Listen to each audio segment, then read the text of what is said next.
guys, andito naman tayo, nakakalungkot na marinig ito palagi sa mga dating OFW na always kong reminders na lahat ng OFW, wag nating pabayaan ang ating sarili. Ayan, palagi kong sinishare itong mag-ipon. Diba? Basahin natin itong balita. Ayan, inang dating OFW na hindi na makapagbigay ng pera sa mga pinsan at anak, di na tinanggap, pinalayas pa. Grabe naman yan. Nanay mo, pinalayas mo. So, yun nakakalungkot guys, no? Diba? Ito ay isang kwento na totoo talaga. So, basahin ko lang ito. So, isang inang OFW nangangalang Emily Magdayaw, ayun, kung narinig niyo ito, ang umani na simpatiya mula sa nakasaksi sa kanyang sinapit matapos siyang pinalayas ng kanyang pinsan at mga anak.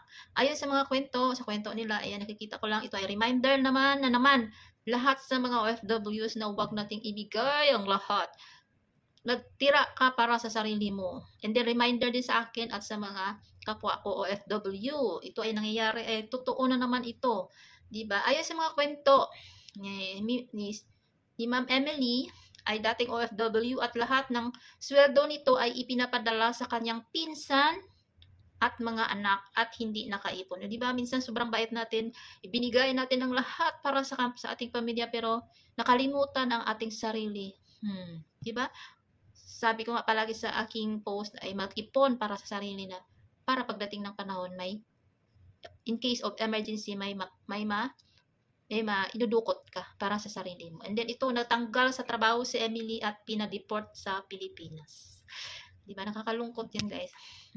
Sakay ng isang pampasahirong jeep, si Emily bitbit na ang mabibigat na bagahe at gamit na nabasa pa sa ulan. Di ba? Sinabi niya na maghapon siyang naghintay ng sasakyan ngunit walang gustong magpasakay sa kanya. Kawawa naman si nanay.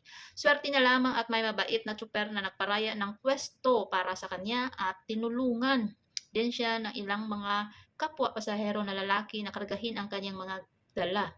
So, kwento ni Emily, si nanay, hindi siya makabalik sa Kidapawan. Shout out sa Kidapawan kung kilala niyo si Emily Magdayaw, kung saan naroon ang kanyang mga anak dahil hindi siya tinatanggap ng mga ito. Wow, grabe naman. Mabuti na lang at may isa pa siyang pinsan na nagtatrabaho sa GSIS na nagmagandang loob na pansamantalang patuluyan siya.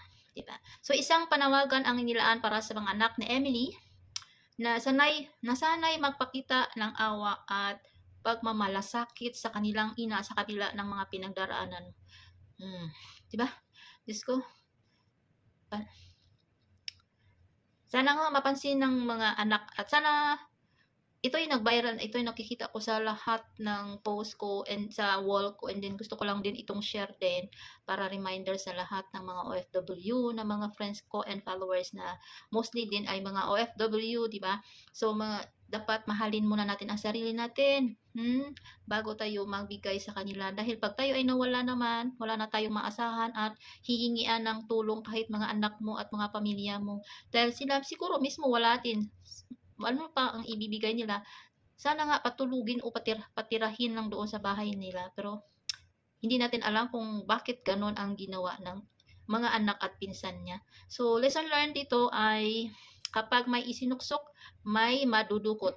Hindi lang para sa pamilya mo, kundi para rin sa kinabukasan mo. So yun ang always ko remind sa aking post na love yourself, pay yourself first. Example, yung kahit konti lang, kahit 10% o 5% na iipunin mo, and then kung hindi ka din makapag-ipon, kailangan alamin mo yung ano ba ang needs or wants na gusto mo na dapat na pwede mo namang hindi muna bilhin at hindi naman importante, kailangan mag-ipon pa rin.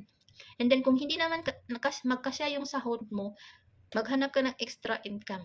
So yun nga guys, dapat alamin mo kung ano ang para sa sarili mo. Kailangan disiplina sa sarili mo para hindi ka maging kawawa in the future, dahil walang tao na tutulong sa iyo kundi sarili mo lang. Hindi ikaw mismo, hindi yung tatay mo, hindi yung nanay mo, hindi yung kapatid mo, hindi yung anak mo, hindi din ang ibang tao kundi sarili mo, para may peace of mind ka na anything kung iiwan ka naman ng lahat, basta may ipon and investment ka, may peace of mind ka.